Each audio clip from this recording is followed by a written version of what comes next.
all for making the journey here today, especially both sets of parents, so Rick and Debbie, and Mark and Patty. Thank you both for all you have done, both tonight and throughout their entire lives, because without you four, we wouldn't be here today. And Sam and Ryan, a huge thank you to you two, because without your unconditional love, we wouldn't be here either. That's what brought us here today. And it's a nice reminder for us in today's crazy world that love does conquer all. One of my favorite memories of Sam is her parading around the house in her Beauty and the Beast gown, pretending she was Belle, while simultaneously forcing our younger brother to dress up in necklaces and high heels. Now, before you ask why RJ allowed this to happen, let me ask, have any of you tried saying no to Sam?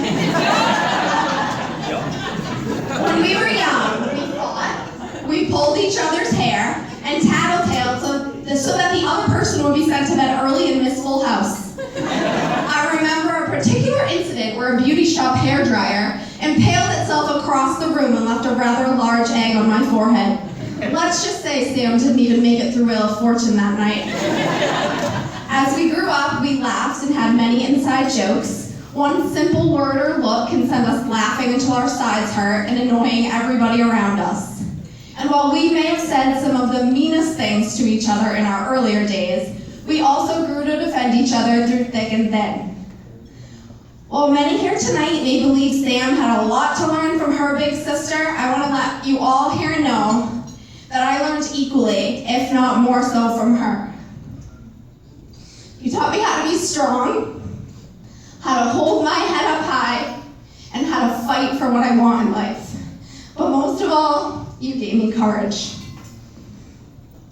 Back when we were little kids in matching pink costumes, waiting to do our duo on stage at the dance competitions, I never would have guessed how Bette Midler's song lyrics would resonate with me and still hold true 20 years later. So I'd like to repeat these words for you. It may have appeared to go unnoticed, but I've got it all here in my heart. I want you to know the truth, of course I know it. I would be nothing without you. Did you ever know that you're my hero? You're everything I wish I could be. I could fly higher than an eagle, 'cause you are the wind beneath my wings. Ryan, I hope you are mentally, physically, and emotionally ready to have a sister.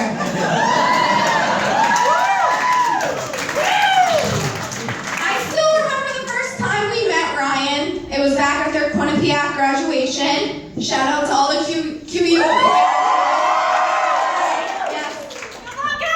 Our whole family was lined up waiting to meet this mysterious man. And I'd like to set the stage by saying Sam had never introduced us to anyone before, so we knew he was special. And special he was. Sam came over to us at the end of the graduation and said, "See that guy standing over there by the tree in the dark sunglasses?" And I'm like, "Yeah, he's like a football field away, waving with dark sunglasses on. That's him." Oh, good. So my mom just thought he was shy. Boy, would that ever prove to be wrong. But Ryan just had pink eye. And he was publicly shunning himself to avoid contamination. What a guy. Ryan, you left an impression with all of us that day, and you've continued to make them ever since. Ryan spent his first Carter family Christmas with us that year and left a changed man. Not in the spiritual sense, if that's what you're thinking. If you've never spent a Carter family Christmas with us, your gift expectations, they'll never be the same. For those of you that don't know Ryan well, he's one of the most thoughtful people I know. First and foremost with Sam, always spoiling her with a piece of jewelry, a fancy dinner out, or planning a destination vacation.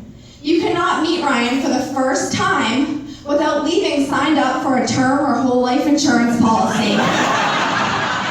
In fact, before you all leave tonight, please be sure to take with you one of Ryan's business cards. Place strategically under your dinner plate, okay? All right, I blew it up for you.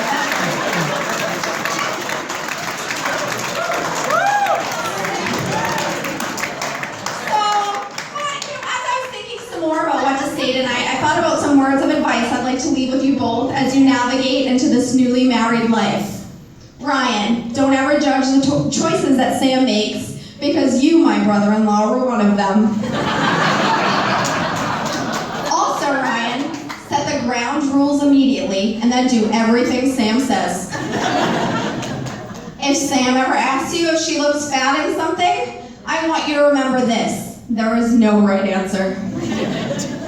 Sam, there's more than one right way to do something.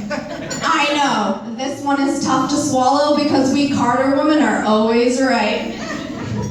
But there's more than one way to load the dishwasher, fold the laundry, and vacuum. Just be grateful for their help. Craig, if you want to write that one down for me, I'll try to work on it.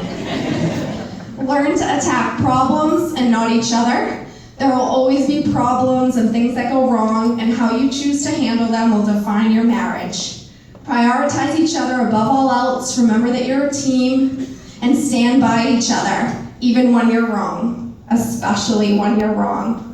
And finally, always assume that the other person has the best intentions. Let the small stuff go. Never stop being considerate or doing small gestures just because.